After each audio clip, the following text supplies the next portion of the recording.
preparing outside my window, because entire temple needs some restoration, because it has been quite some time. So before His Holiness come to the monastery, so they're doing painting and some restoration. So they are doing some work here, and it's very dusty. And I roll up my tanga. Nice. Yes. Great. When does His Holiness come? We don't know exactly, but we hope that there's this. He will come around the end of November, early December. We don't know exactly the time. Yeah. Okay. Great.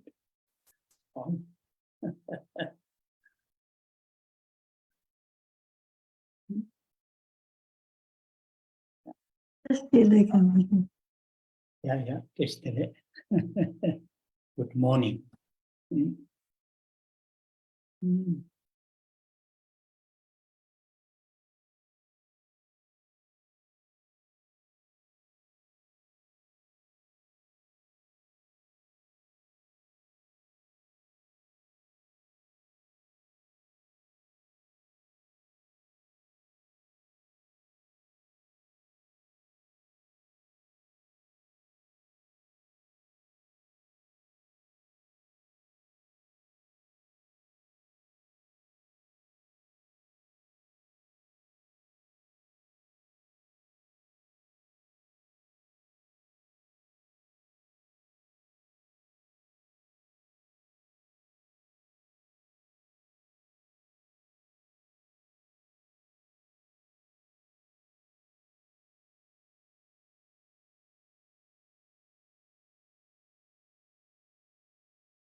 My sincere greetings to everyone.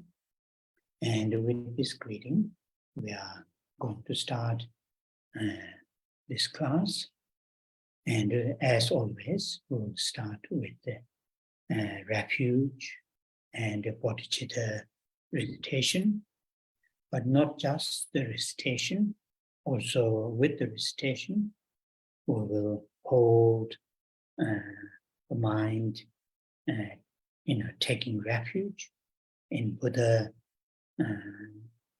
as a, our mentor, teacher, or Buddhas as our teachers, and Dharma, teachings as a actual means and methods to be, experienced, to be put into practice, and Sangha as our spiritual friends, supporters, and we will take refuge in three jewels, in these three different ways, and Buddha as teacher, Dharma as a means and methods to be practiced, and Sangha as a spiritual friends, not only to solve our day-to-day challenges, difficulties. Of course, these are important to be solved, to be removed, but it is equally important to think about long-term, our journey. That is to ourselves and all living beings to be free from dukkha and the origins of dukkha. To do that, then we will take refuge in three jewels, and that mind is very, very crucial to be present. Not only here, right here and now, at the beginning of the class, but also, as a follower of the teachings of the Buddha all the time. And that needs training. That's what we are doing. And also the altruistic awakened mind, bodhicitta, the mind which genuinely, sincerely, cares, concerns, well-beings of all living beings, not only ourselves, not only our loved ones, but all living beings. And that mind is very, very, useful, helpful to be, to be present all the time within us. So, for also initially, or right here and now, these two minds be our main motivations, but also part of the training ourselves, training our minds, to have these two precious minds in part of our everyday way of thinking, way of interacting with the living beings, with the environments, directly or indirectly.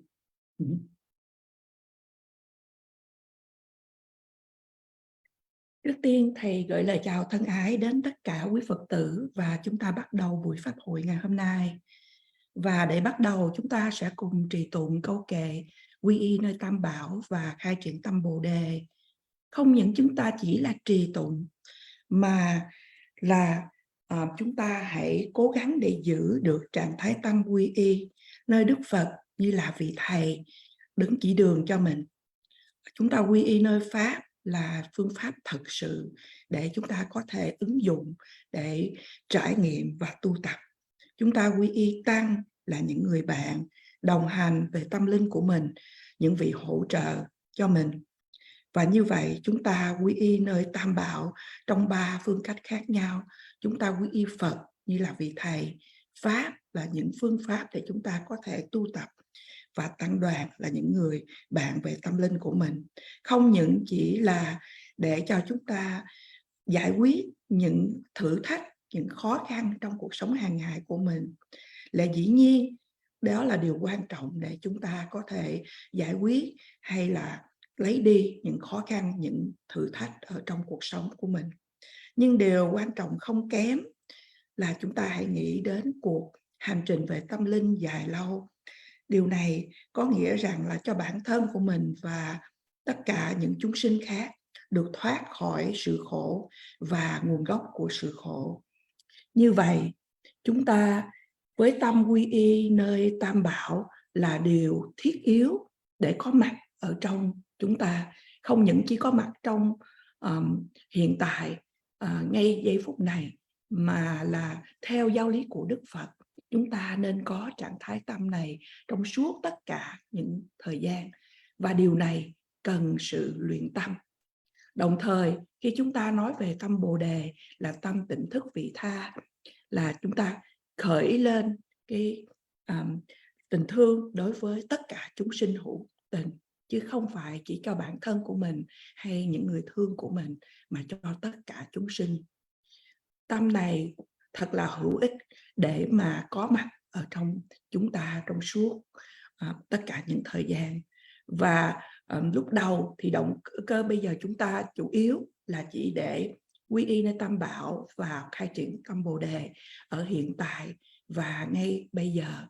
Nhưng hai trạng thái tâm này cũng là một phần của sự luyện tâm của mình, một phần để mà luyện tâm cho cuộc sống hàng ngày của chúng ta có lối sống, có hành động như vậy phù hợp với giáo lý của Đức Phật.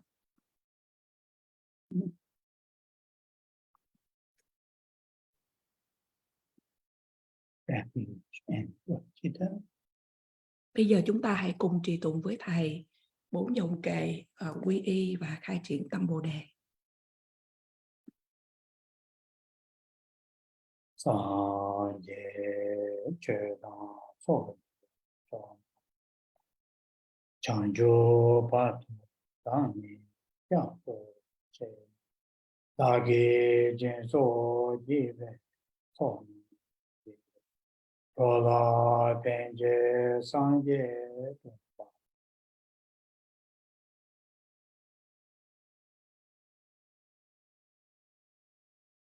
san ye che da so ye so chan jo pa ta ni ya so da ge jen so ye ve so nam ro la ben je san ye tu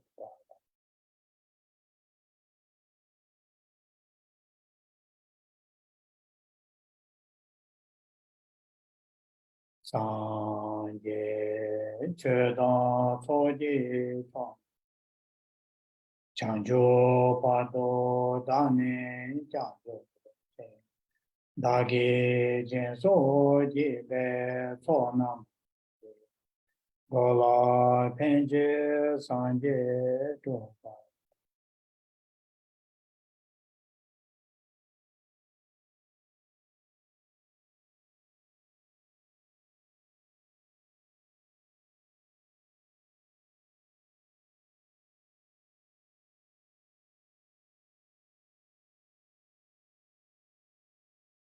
with the clear and strong mind, taking refuge from our heart, taking refuge in three jewels, and the altruistic awakened mind, bodhicitta, as our main motivation.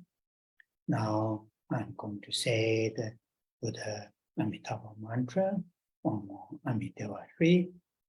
While I'm saying the mantra, we'll all try to hold very strong and a clear love and compassion towards all living beings. We'll express our love and compassion towards all living beings, starting from oneself, one's own loved ones, one's own family members, friends, colleagues, and gradually to extend towards all sentient beings. And from time to time, very strongly imagine that of expression of love and compassion, which all sentient beings feel that, imagine. And so that's what we want to do. Với tâm quy y nơi Tam Bảo từ tận trong đáy lòng, trong tim của mình, một cách thật là mãnh liệt và một cách thật là rõ ràng. Và đồng thời với tâm Bồ Đề, đó là tâm tỉnh thức vị tha, là động cơ chủ yếu. Và bây giờ chúng ta hãy cùng trì tụng câu mật chú của Đức Phật A Di Đà với Thầy Om Amidewa Shri. Trong khi chúng ta trì tụng, quý vị hãy cố gắng để giữ lòng từ ái, bi mẫn một cách thật là mãnh liệt và một cách thật là rõ ràng đối với tất cả chúng sinh. Và chúng ta hãy bày tỏ lòng từ ái và lòng bi mẫn đối với tất cả chúng sinh, bắt đầu từ chính bản thân của mình, đến những người thương của mình, đến gia đình, bạn bè, đồng nghiệp, và từ từ nới rộng ra đối với tất cả chúng sinh hữu tình. Và thỉnh thoảng quý vị hãy cảm thấy được rằng cái sự bày tỏ về lòng từ ái, lòng bi mẫn của mình dẫn đến giao tiếp đối với tất cả chúng sinh.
Om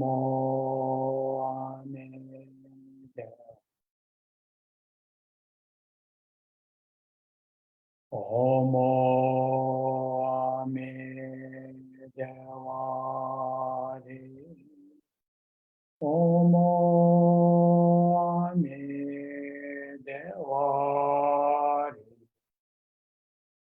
Omo Ame Devare Omo Ame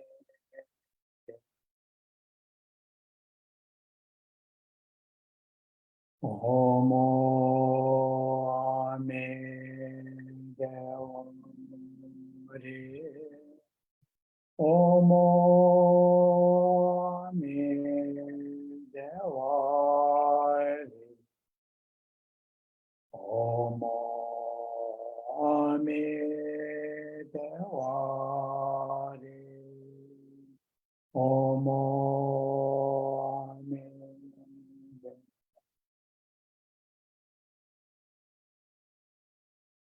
Omo Ame Devare Omo Ame Devare Omo Ame Devare Omo Ame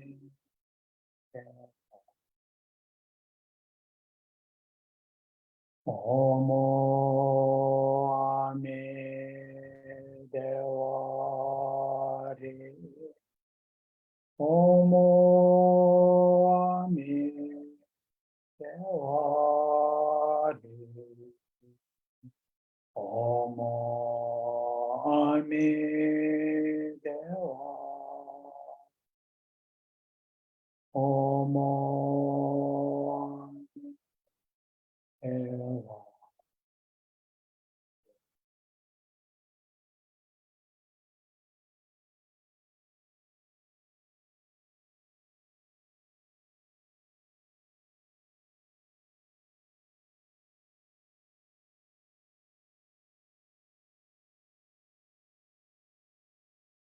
hỏi.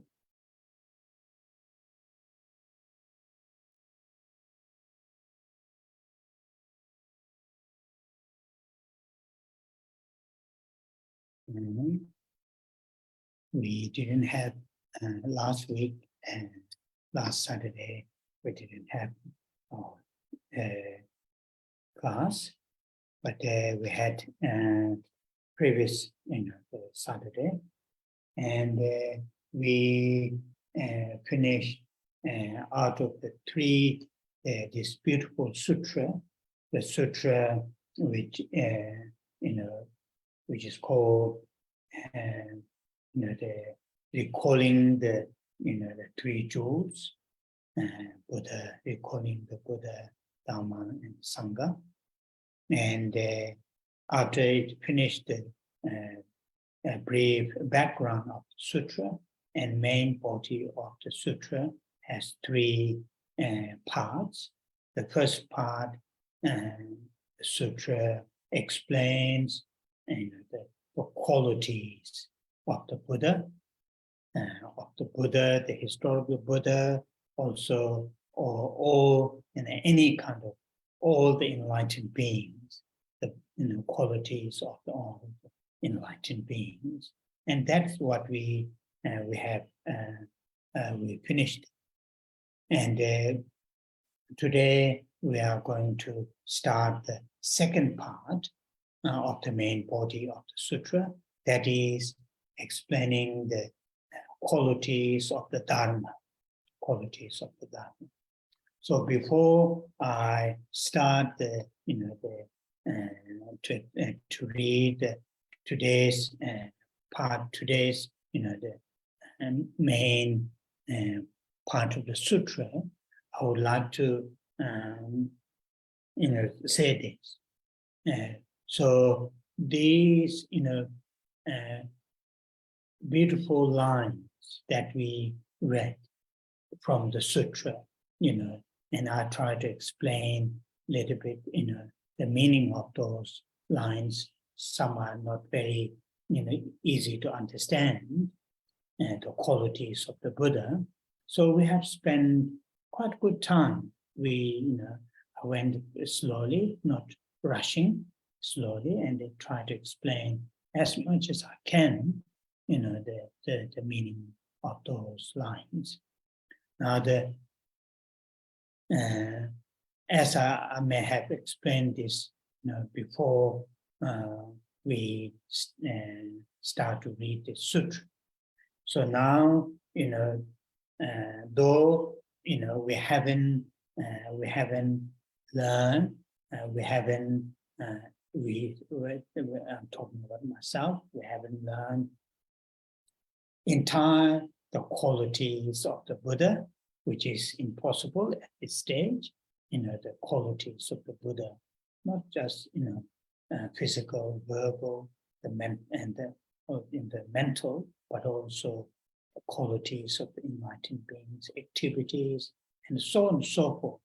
It is impossible, to understand fully and completely. Nevertheless, reading such as this kind of sutra, where explains the qualities of the enlightened beings. Now, when we, say Buddha, or the Buddha, or Buddhas, or enlightened beings, in our mind, not just the image, though the images of image of the Buddha, like the Bodh Gaya, temples, Buddha, or nice beautiful painting or beautiful statue, is good to have that kind of impression in our mind. But as soon as when we say the Buddha or enlightened being, we should have the understanding of their qualities, not just the image. And that is something important.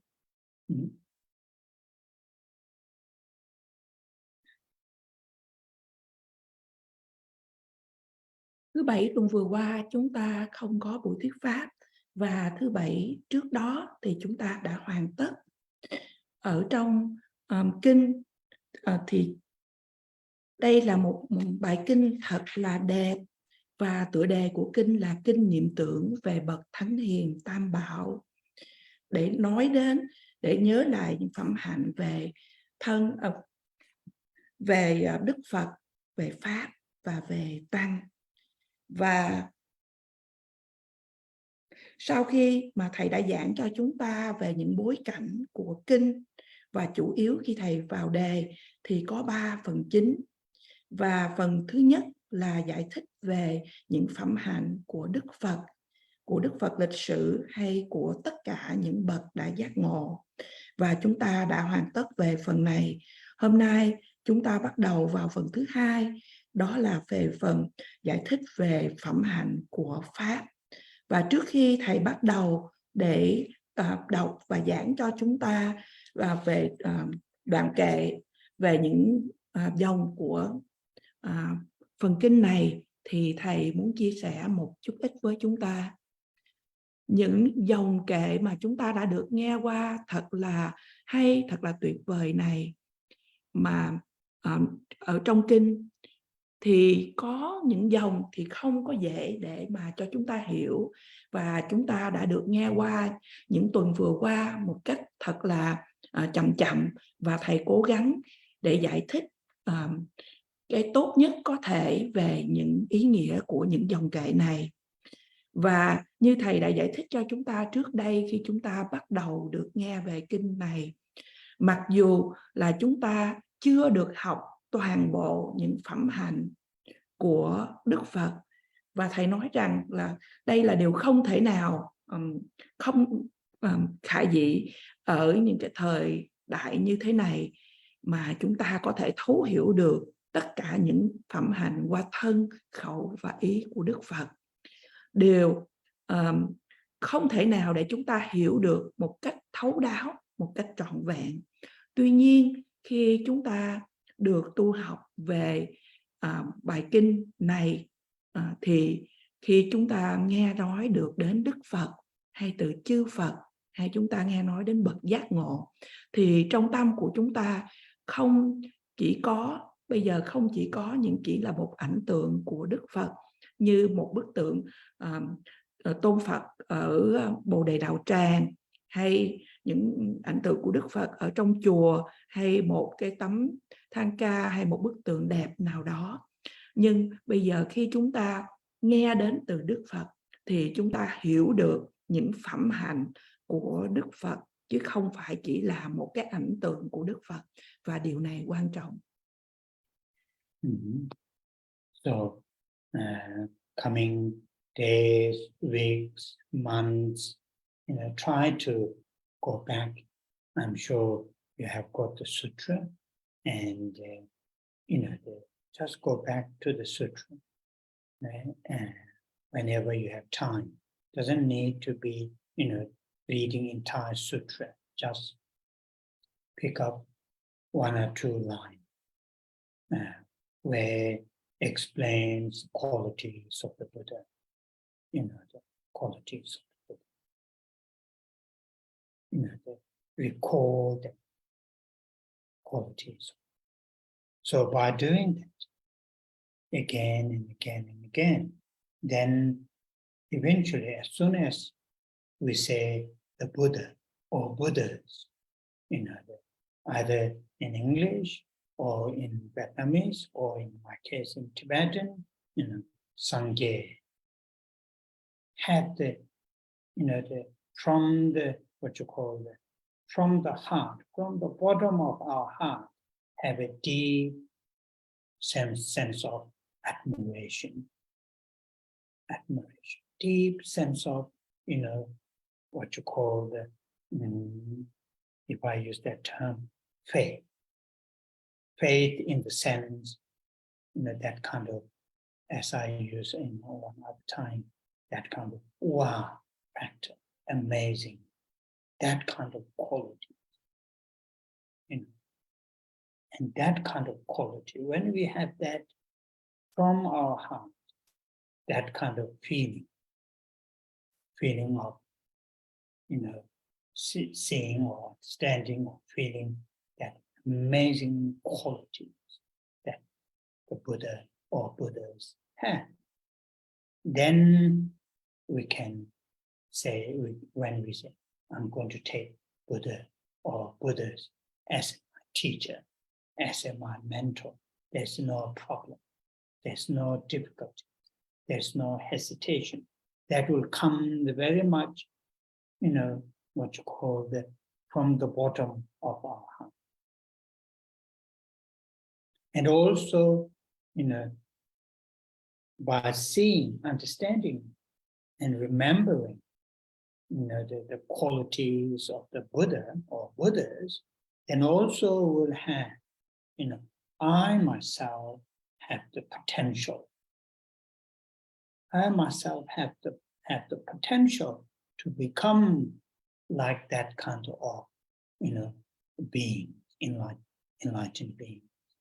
I myself have the seed, have the potential to become Buddha, enlightened being.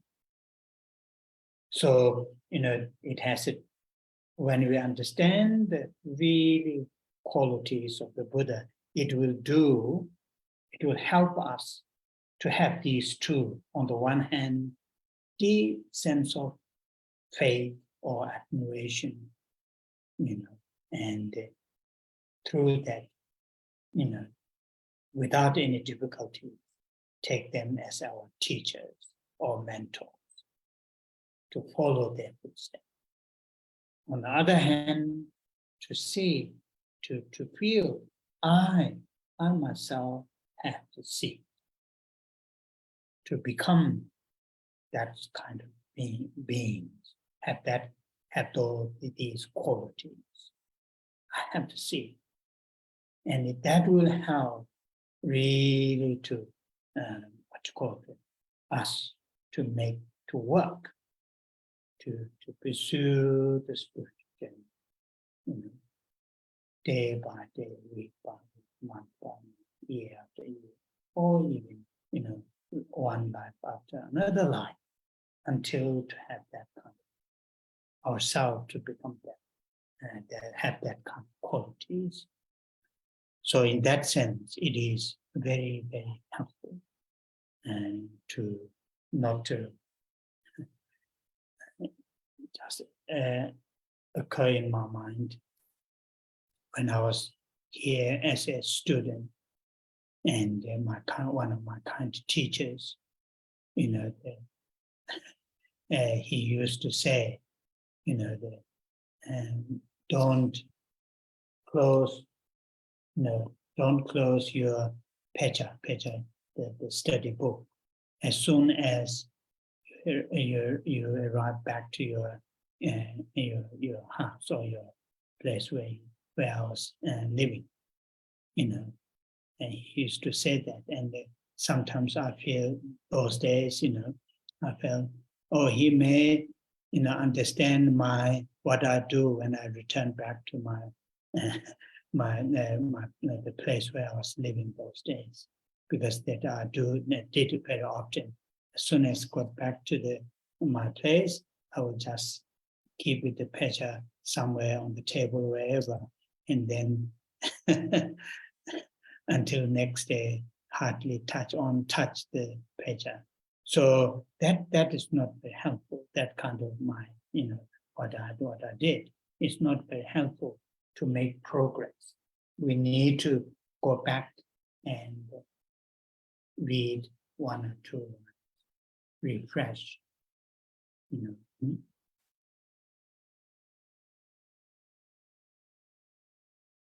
Những ngày tháng sắp tới, thầy khuyên chúng ta hãy cố gắng để mà đọc lại bài kinh. Thầy chắc chắn là quý vị có bài kinh này. Nếu quý vị chưa có, xin quý vị cho chúng con biết thì chúng con sẽ gửi. Và như vậy, quý vị hãy ôn lại bài kinh, những gì mà chúng ta đã được tu học.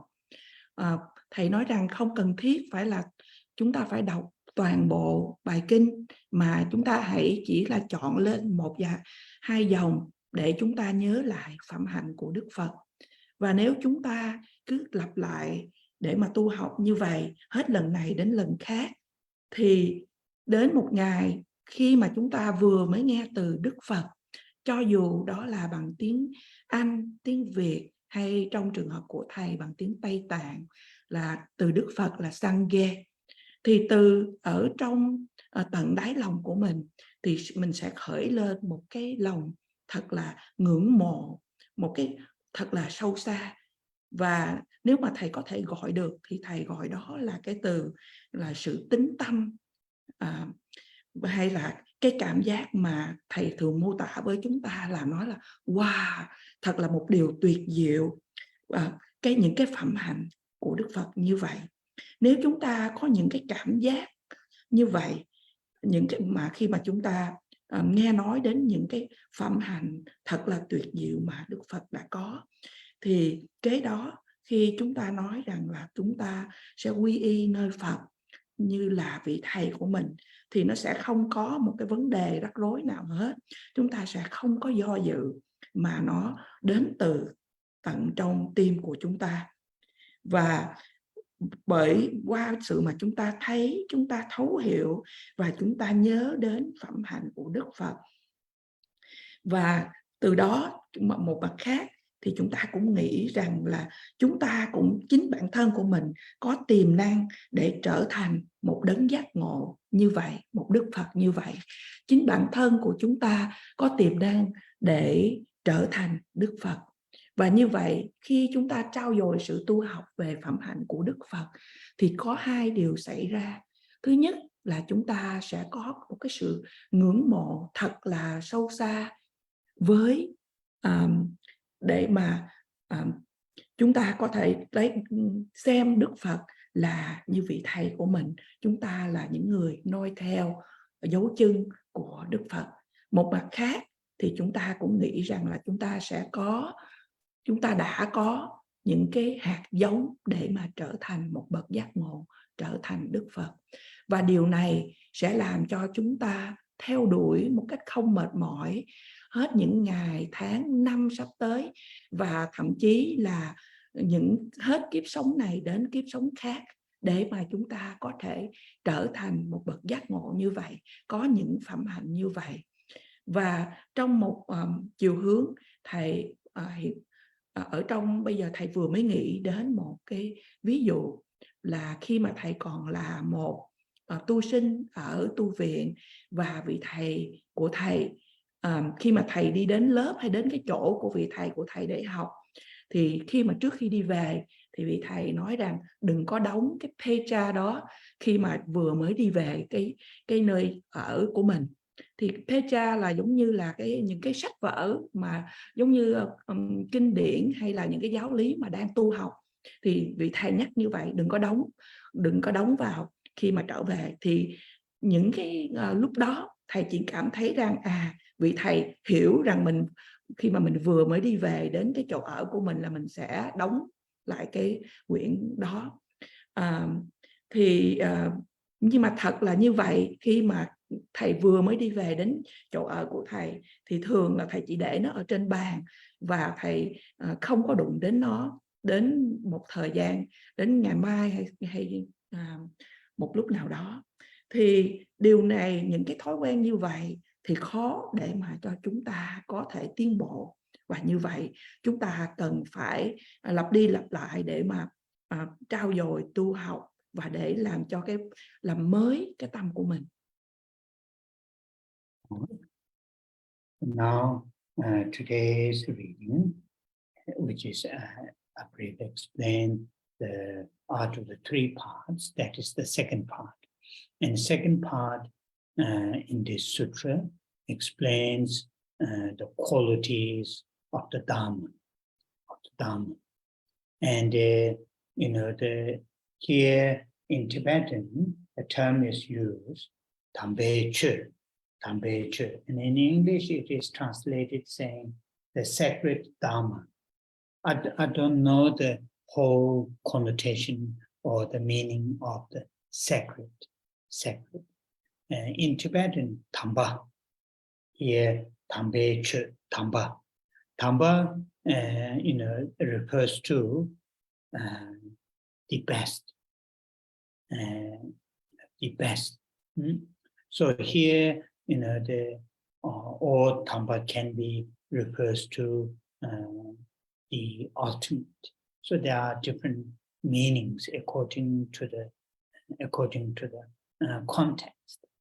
And in this case, Tambe Che in Tibetan, Che, and in Sanskrit, Dharma. Dharma can be, it depends on the context. And it is the same in Tibetan, Che. This term can be refers to all the things and events. All the things and events, including this computer in front of me, the papers that I'm writing notes, and so on. So all things and events are also called Che. And it is the same in Sanskrit. Dharma means all the things and events. But in this case, so in Tibetan, Che, in this context, in the context of the three jewels, Che, here then this particular term is used, Tambe Che,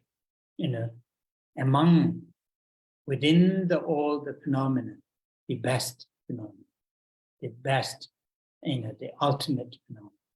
So that is what here, Che.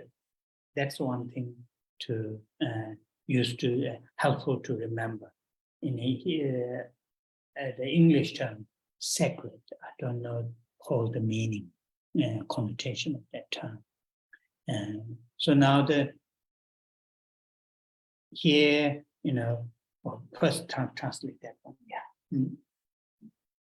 Yeah.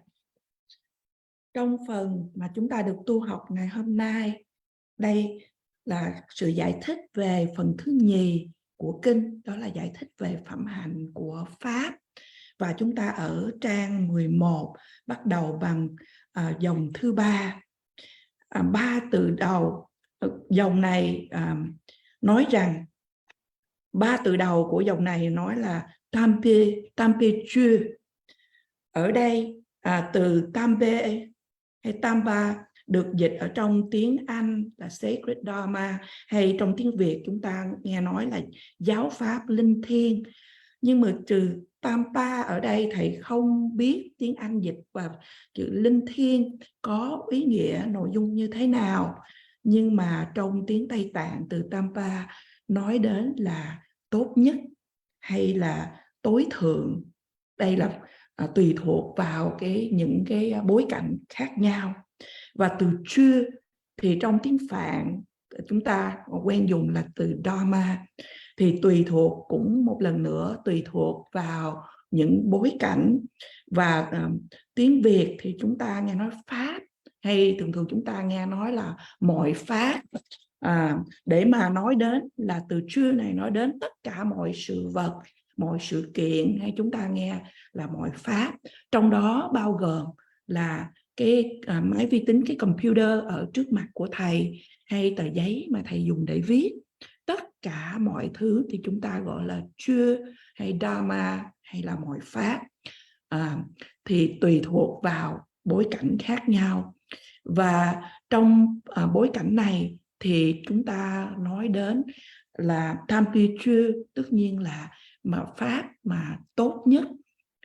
Một lần nữa thầy không hiểu trọn vẹn được cái từ mà dịch qua tiếng Anh hay tiếng Việt, đó là nói đến giáo pháp linh thiêng. And this Tibetan term, chö, also have a connotation of transformation, change. You know, it also have that kind of connotation. So the Tambe chö, it has a, the very beautiful, the connotation, or the saying, the best way to transform, best way to change. It also have that kind of connotation. I'm just saying the connotation. I'm not saying the definition, which is slightly different. Now then, that's what I've just said. It's not that important, but now when we talk about chö in Tibetan, in the second refuge object, chö, Tambe chö, then we have to think about two things.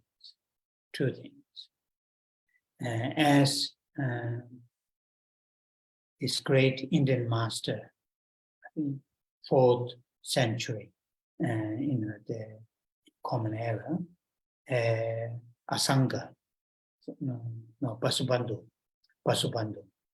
and in his treasury of knowledge, and it has 8 chapters. Then the end of the 8th chapter, there are a few verses, and one verse which like very much a summary of what he had explained in those previous 8 chapters. And in that this verse saying Dönbe tamju namnide. So the Dönba saying the teacher, Buddha, in this case the Buddha, tamchu, tambechu, that precious teaching, or in this case the sacred teaching or sacred Dharma, Dönbe tamju namnide. There are 2 kinds or 2 terms. So that's the first line, very rough translation. Dönbe tamju namnide. Longdang tokbe dangni to. So what are those 2 kinds of sacred or the precious Dharma? then the second line, long, long, it means, literally it means oral teaching. Those, what Buddha, verbally, the verbal teachings, long. Tokpa, that means, actual realization, actually, long da tokpe, danito, the nature of these two. So the first two lines, if we put together, saying that the Buddha's, the precious Dharma or precious teaching are two kinds. Oral teaching or teachings and realization, nature of these two, nature of oral teachings and realizations. So when we talk about precious Dharma, Tabeche, then we need to understand and we need to understand under these two kinds.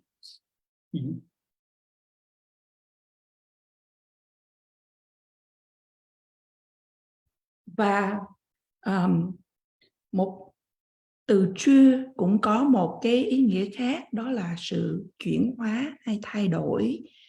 Và thầy nói ở đây thì đó là phần phụ, hơi ngoài đề phần phụ. Đó là khi nói tam pi chưa, chúng ta có thể dịch theo một cái nghĩa đẹp khác, đó là một cách tốt, phương cách tốt nhất để mà chuyển hóa hay thay đổi. Nhưng mà điều này thầy nhấn mạnh lại là điều này không có quan trọng. Khi chúng ta nói về tam pi chưa, ở đây chúng ta cần phải nghĩ đến hai điều. Thầy nói từ vị một bậc đại sư của thế kỷ thứ 4, đó là Ngài Thế Thân, và trong quyển luận giải của Ngài, chúng con tạm dịch đó là kho báu của những trí tuệ. Thì trong cái quyển này thì có 8 chương, và ở đoạn cuối của chương thứ 8 này thì có một vài dòng kệ, và một dòng kệ thì gần như là tóm tắt lại những gì mà Ngài Thế Thân đã giảng. Và hai dòng này nói rằng là giáo pháp của theo từng từ thì thầy diễn là tuyên tê tam chư nam nhi pê. Tuyên ta ở đây là vị thầy, tam chư có nghĩa là giáo pháp mà quý giá, thì có hai phân loại. Thì hai phân loại của pháp mà quý báu này là gì? Thì cái dòng kế tiếp nói là lung. Thì lung ở đây là những lời là khẩu truyền, những lời dạy mà bằng lời nói của Đức Phật, khẩu truyền. Và tokpe hay là tokpa ở đây là sự thực chứng. Thì có cái tự tánh hay là cái bản chất của hai điều, đó là khẩu truyền và sự thực chứng. Và như vậy hai dòng này nói rằng là pháp quý báu hay giảng dạy quý báu thì có hai phân loại, đó là cái bản chất của khẩu truyền và sự thực chứng. Và như vậy khi chúng ta nói về pháp quý báu này, tam pi chưa, thì chúng ta cần nghĩ đến hai phân loại này. Then third line explains, what to do with the out of the two kinds of Dharma, the precious Dharma, what to do with the first one, which is the verbal or the oral teachings. And in the third line, it explains that Tenzin, Te Zimba, Te means that refers to the oral teachings. The Zimba, literally it means hold. Hold in the sense read, listen, explain, recite, memorize, all this. Tenzin Cheba Macheba. Mawa means to explain. So with regard to the first, out of the two precious Dharma, two in the sense within the Dharma, we can look at two kinds. With regard to the first, which is the oral teachings, what we, as a follower of the Buddha's teachings, what we should do, we should listen, read, write, memorize, and explain. And that is how Buddha's oral teaching is, maintained continuously, generation after generation. And also that is how we, as a follower of the Buddha's teaching, that's what we should do with regard to the oral teachings.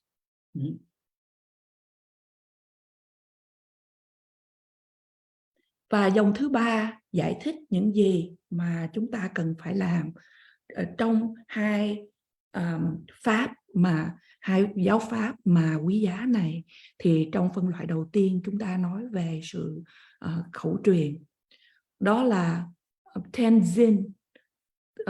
Zinpa ở đây có nghĩa là gìn giữ trong một chiều hướng, gìn giữ giáo pháp, đó là qua sự đọc, nghe, giải thích, trì tụng, nhớ đến tất cả những điều mà chúng ta đã được tu học. Và như vậy trong hai phân loại của giáo pháp đầu tiên đó là về sự khẩu truyền, thì là những người noi theo giáo lý của Đức Phật, chúng ta nên lắng nghe, đọc, viết, nhớ và giải thích. Và đây là cái phương cách mà làm sao mà những giáo lý của Đức Phật được duy trì hết thế hệ này đến thế hệ khác, và đồng thời cũng là những gì mà chúng ta cần phải thực hiện là những người noi theo giáo lý của Đức Phật. And the last line, the fourth line out of the one stanza, fourth line explains what to do with regard to the second, out of the two kinds of Dharma, the second Dharma, which is the realization, Topa realization. So what we should do with regard to the realization, and this fourth line say, Druba Cheba. Druba Cheba. Druba, it has many, this is a word which has so many connotations with regards to the context. In this case, Druba, literally it means, to make it happen.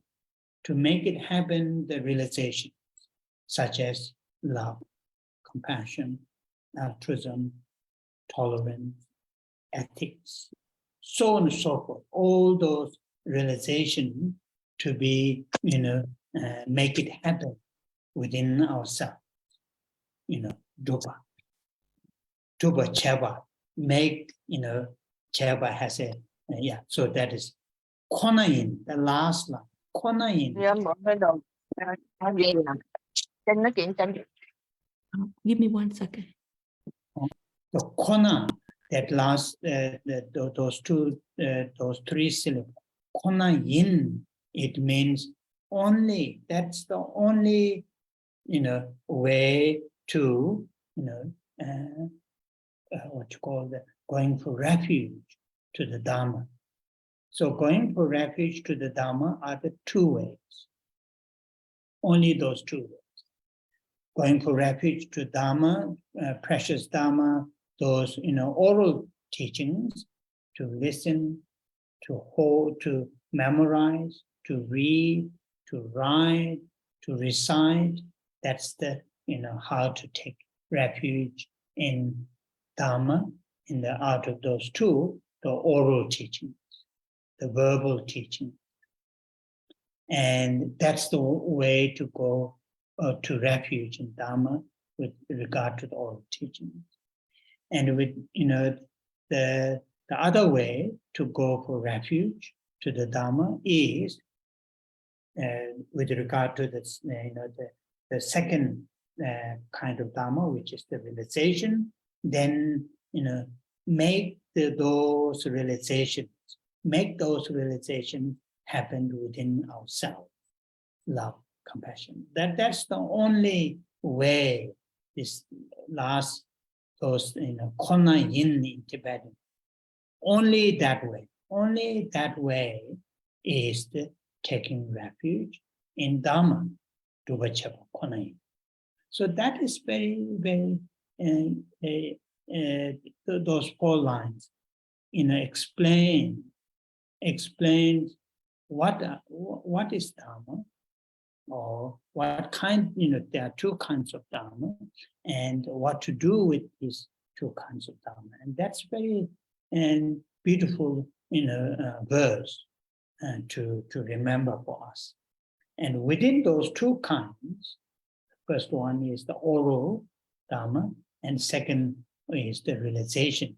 Within these 2, the first kind of Dharma, which is the oral teachings, realization, reciting, memorizing, reading, listening, writing, and explaining. That is like in school, when we learn subject, there is a medium, language, like the either in Tibetan or English or Vietnamese. Through that is the medium, then we learn the subject. Similar to that, the oral teachings are the medium to have the realization, which is the actual Dharma. Out of those 2 Dharmas, the oral teachings are the medium to help us to have the realization. The second out of those 2 kinds, the second, which is the realization. So, I don't know whether I've managed to explain clearly or not. I may have caused more confusion, but we may come back later. Just today, just all that what I've explained with regard to those 4 lines. Và dòng thứ 4 của đoạn kệ này nói đến là những gì mà chúng ta cần phải làm ở trong Pháp. Phân loại thứ nhì của Pháp đó là Tokpa, hay là sự thực chứng. Thì trong dòng này, 2 từ đầu tiên nói đến Trupa. Từ Trupa có nhiều những ý nghĩa khác nhau, cũng tùy thuộc vào những bối cảnh khác nhau. Trong phạm vi này, từ Trupa nói đến là hãy thực hiện điều đó, hãy làm cho cái điều đó được xảy ra, được thực hiện, như là thực chứng được về tình thương, lòng từ bi, lòng vị tha, trì giới, vân vân. Tất cả chúng ta hãy tu tập để chuyện đó có thể thực hiện được, có thể xảy ra được. Và 3 từ cuối này nói đến Konajin, có nghĩa đó là những phương cách duy nhất để mà khi mà chúng ta quy y nơi Pháp. Và như vậy, sự quy y nơi Pháp có 2 chiều hướng, hay 2 phương cách.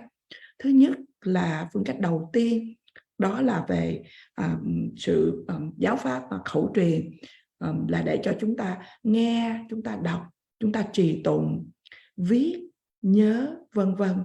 Và ở đây là một trong 2 pháp. Và một cái phương pháp thứ nhì, khi mà chúng ta nói đến là chúng ta quy y Pháp, là nói đến là để chúng ta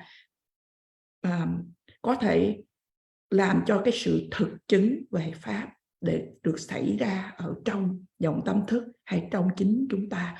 Đó là khi chúng ta nói để chúng ta thực chứng được lòng từ, lòng bi, lòng vị tha, vân vân.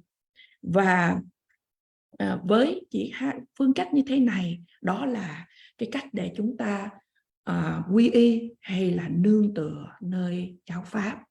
Và như vậy 4 dòng kệ này dạy cho chúng ta Pháp là gì và hai phân loại của Pháp và những gì mà chúng ta cần phải thực hiện hay tu học ở trong Pháp. Và điều giúp ích là để cho chúng ta nhớ đến những điều này. Hai phân loại của Pháp đó về bằng ngôn từ, bằng lời nói và bằng sự thực chứng. Cái phân loại thứ nhất khi chúng ta nói về những lời nói hay ngôn từ, đó là chúng ta nói về một lần nữa là sự nghe, đọc, viết, giải thích, nhớ, trì tụng Pháp, vân vân. Thì cũng giống như là ở trong trường học khi chúng ta học, cho dù là chúng ta học bằng ngôn ngữ của tiếng Tây Tạng, tiếng Anh hay tiếng Việt, thì khi chúng ta đến trường thì nó giống như có một cái môi trường để chúng ta học. Và như vậy gần như là cái Pháp đầu tiên đó là qua cái sự trau dồi, sự học của chúng ta như là một môi trường để mà từ đó chúng ta có đến được cái phân loại Pháp thứ hai, đó là sự thực chứng. Thầy không chắc chắn rằng thầy đã giải thích cho chúng ta có rõ ràng hay không, và trong tương lai thì thầy sẽ trở lại để mà giải thích thêm về những điều này. Nhưng mà bây giờ hiện tại thì qua 4 dòng kệ này để chúng ta hiểu về 4 dòng kệ này. Oh, yeah. So then, this chö, quite often in Tibetan language, chö buddhi. Buddhi refers to a volume. The chö buddhi. Buddhi means one volume. Which is printed. Those physical books. Chö. They also called chö. Buddhi means that volume, that one volume, 2 volumes, and so on and so forth. They're also called chö, but that is mainly the physical, printed, the teachings of the Buddha or subsequent Buddhist masters. Though those texts are also in Tibetan, we call chö. Like in Judaism, in Christianity, Islam, and I think in other Hinduism, in what you call in Sikh, they all treat like in Christianity, Bible, they treat it as something very precious, very holy, like all the other, Islam.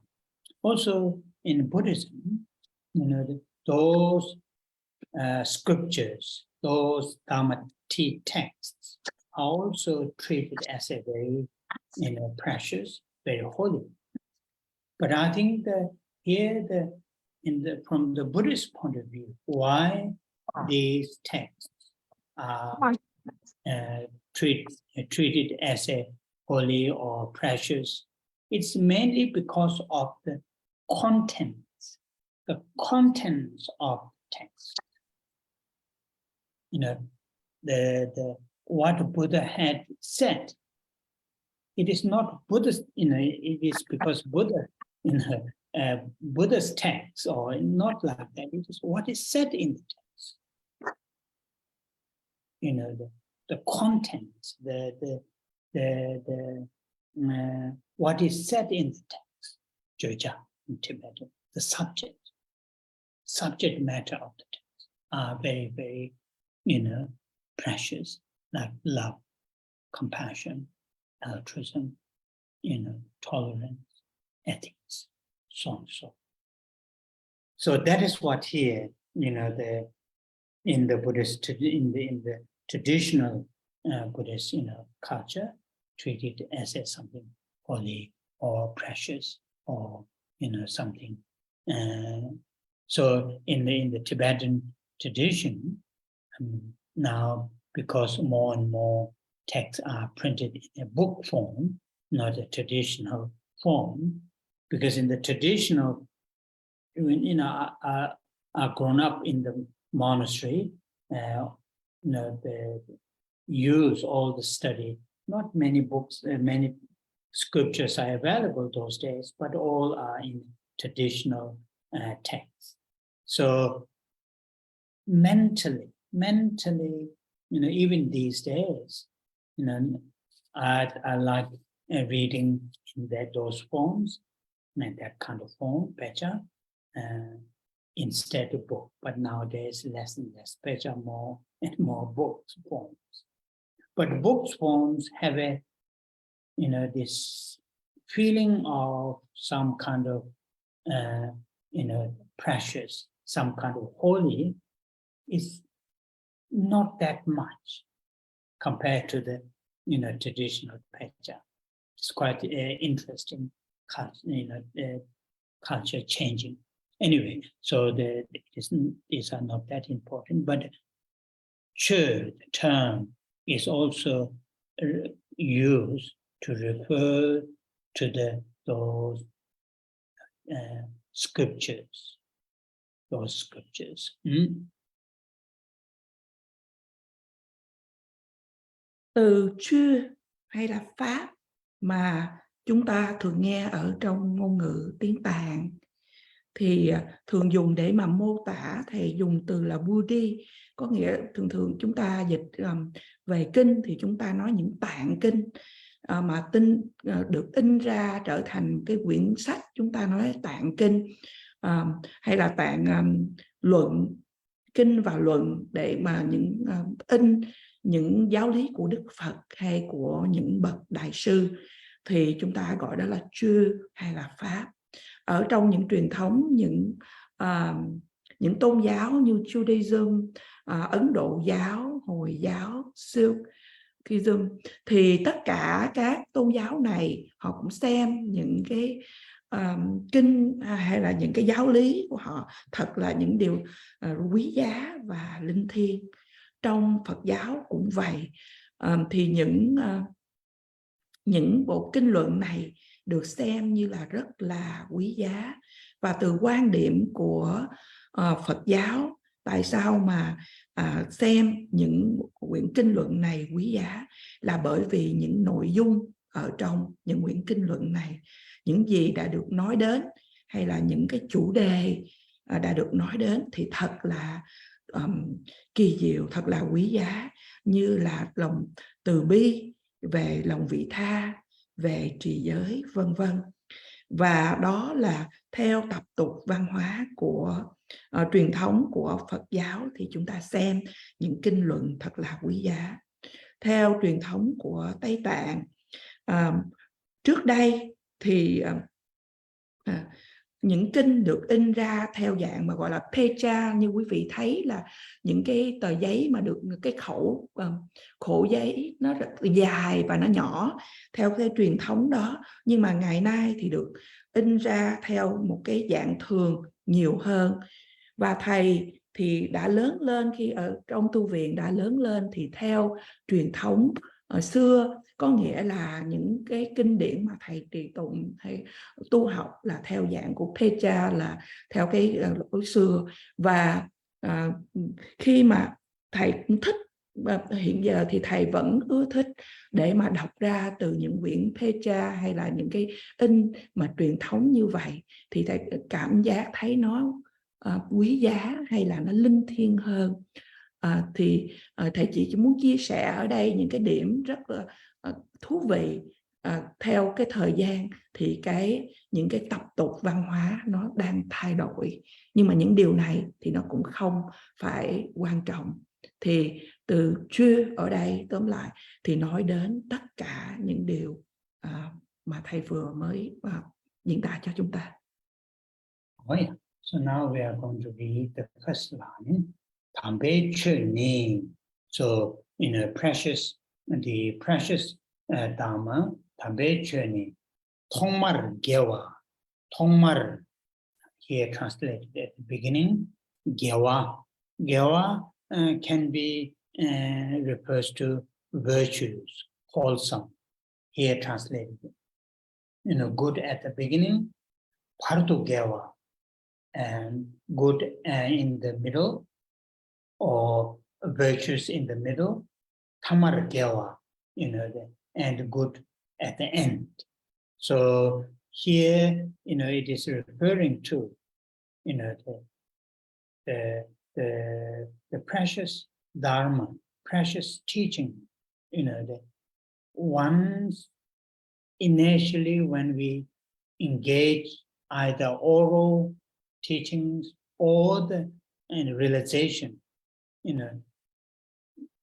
right at the beginning, there is this sense of, virtues, sense of wholesome, sense of goodness, teachings of the Buddha, the precious teachings, either the oral teachings or the contents of the oral teachings, those realizations such as love, compassion, altruism. Right at the beginning, when we encounter, when we interact, there is a individual, collective, who will experience virtues, wholesome. And the middle, in the sense, when we, what you call the continue day by day, week by week, month by month, year after year, decade after decade, all the, during that, there's also virtues also. And at the end in the sense, when we attain, when we experience enlightenment, also virtues. In other words, there's no sort of changes from the good to unpleasant, or virtues to non-virtues, wholesomes to non-wholesome. Oral teachings or the realizations, which are the contents, the subject of the oral teaching. It's always, virtues, all the time, beginning, middle, end. So for example, when we read the teachings of the Buddha verbally, what we can hear, there isn't any word, any expression to harm living beings. There's no. Always, looking from the different angles, reading from the different ways, explaining from the, always to, to support living beings, to help living beings, and so on, so always pleasant, when we hear our reading of the sutras. And like that. And also when we contemplate, the teachings that, the subject and the topics that, in the sutras, there's deep, sense of virtues when we contemplate on the topics that Buddha, in the sutras. Because, anyway, and same at the, what we have meditated on, what we have contemplated on, if we bring that again and again and again, eventually those subjects, those topics, like love, compassion, wisdom, they become part of our realization. So this, the good at the beginning, good in the middle, good in the end, can be explained in many different ways. Today, here, what I've explained is good at the beginning, in the sense soon as we start to, listen, read, memorize, write, explain those oral teachings, there's always, virtue, wholesome, joy. And, what we have read, what we have listened, what we have, when we put into practice for a long period of time, there's a tremendous sense of joy, virtues, wholesomeness within us. Because love, compassion, altruism, these qualities will grow within us. Of course, virtues also. And when these, qualities are, enhanced again and again and again, and then end product is enlightenment. Of course, very virtuous, wholesome, goodness. So that is here, the meaning of the first line.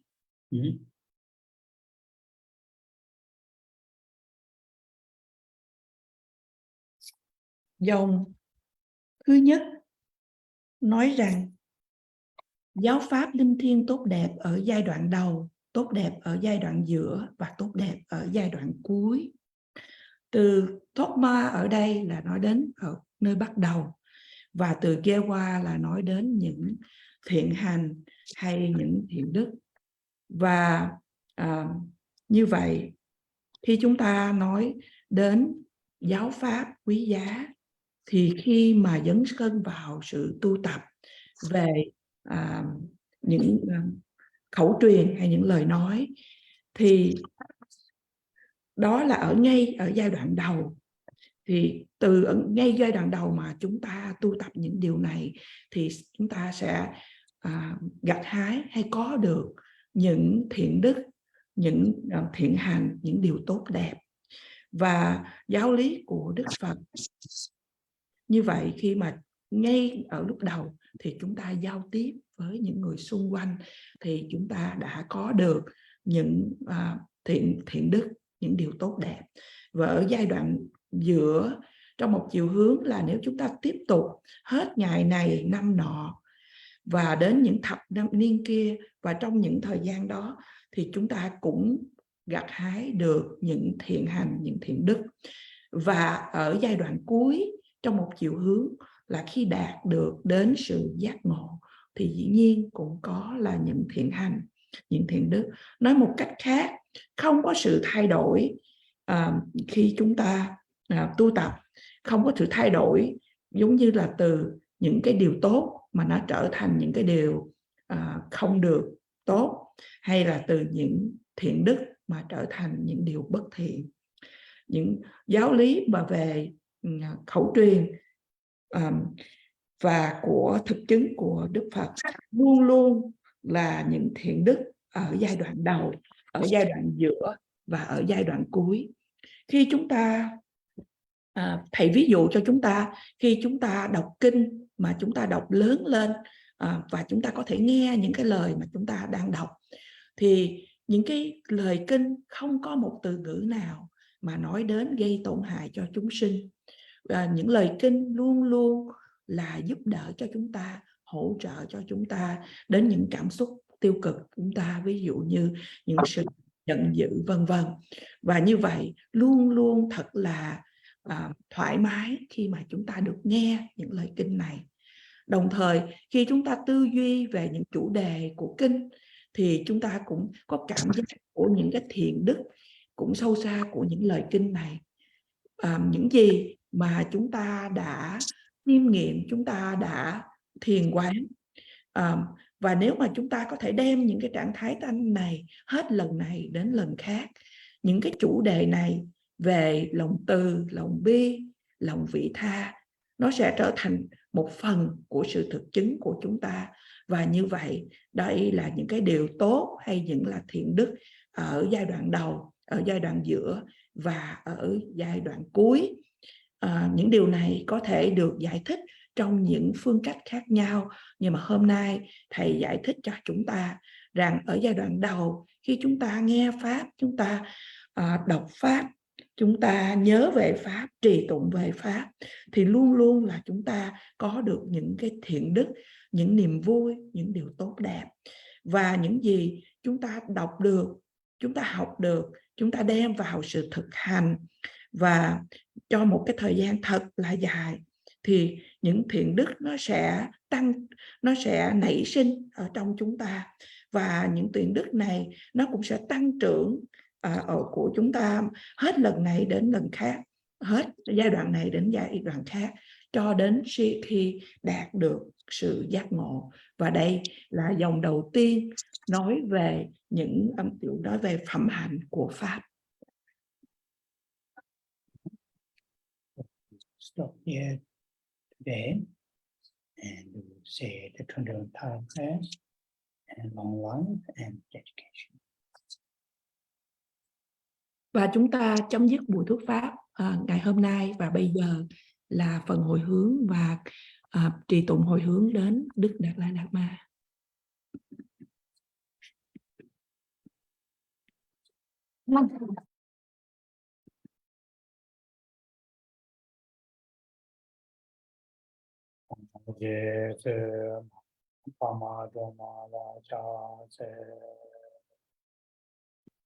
Chanze Roma Nyuma Ba Chene Keje Lodanda Jide Zongwe Chuje She Kesa Chewa Lene Chanze Dongge Dawa Gun Kawa Jene Zebe She Kama Dongda Toba Rabdo Chewe Ramba Chanze Zengwe Chone Je Peme Chang Nambara Je Chenpa Zundu Kato She Saba Samden Juyen Chanze Tejin Shebe To Taye Nambara Jawa Je Malu Paru Jimba To Dawe Seji Shindu Chanze Tuda Rahon Ye Yuda Choda Namba Kang Jide Dombo Shabdi Meba Meba Guba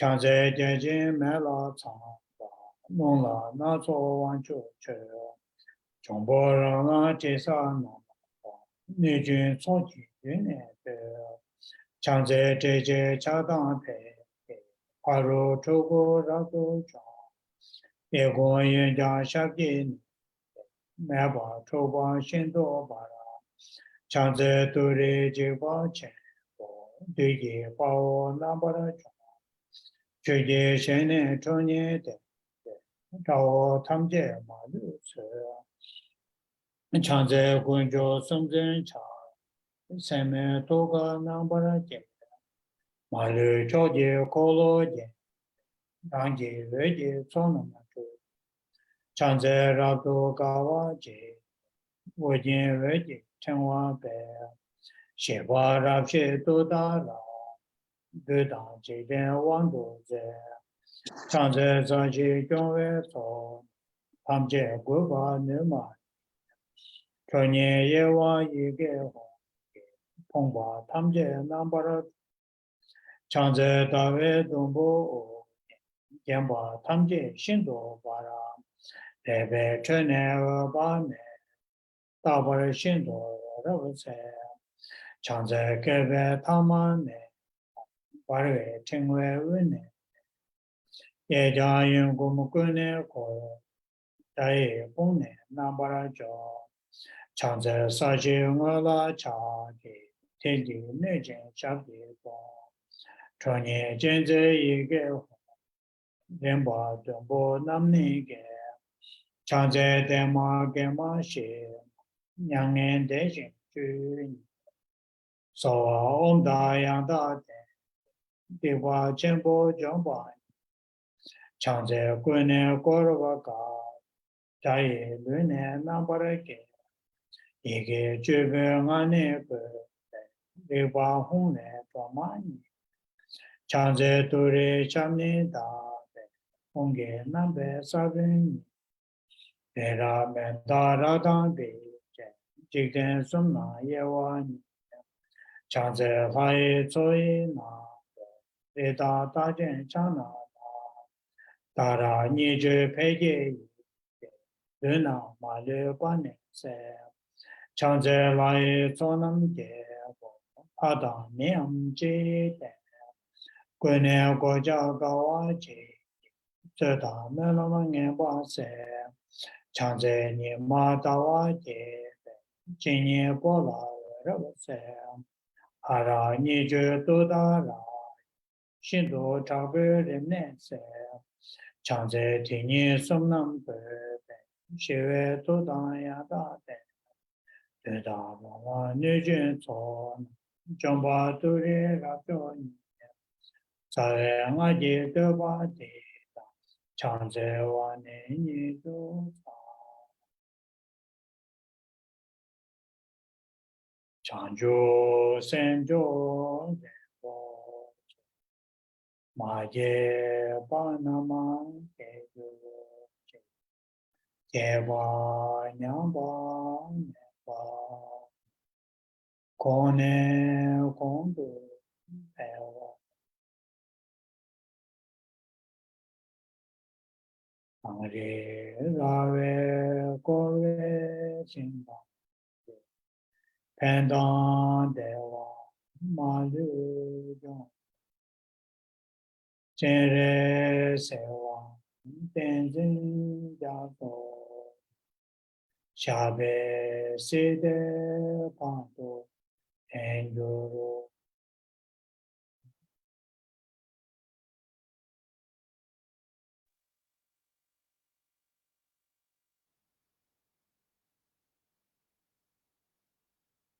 Oh yeah, thank you. Thank you very much, Rinpoche. Thank you, Thank you, Rinpoche. Rinpoche. Thank you, very much. Rinpoche. Thank Thank you. you Thank very you. much. Rinpoche. Have a good week. Thank you, Thank you, Lisa. Lisa. Thank Thank you, Lisa, Lisa. thank Thank you, Lisa. Thank I you, will Rinpoche. see you next Saturday. Thank you, Rinpoche. Thank Have you a good so much. day. Bye bye. Bye bye. Good night. Good night. Yeah.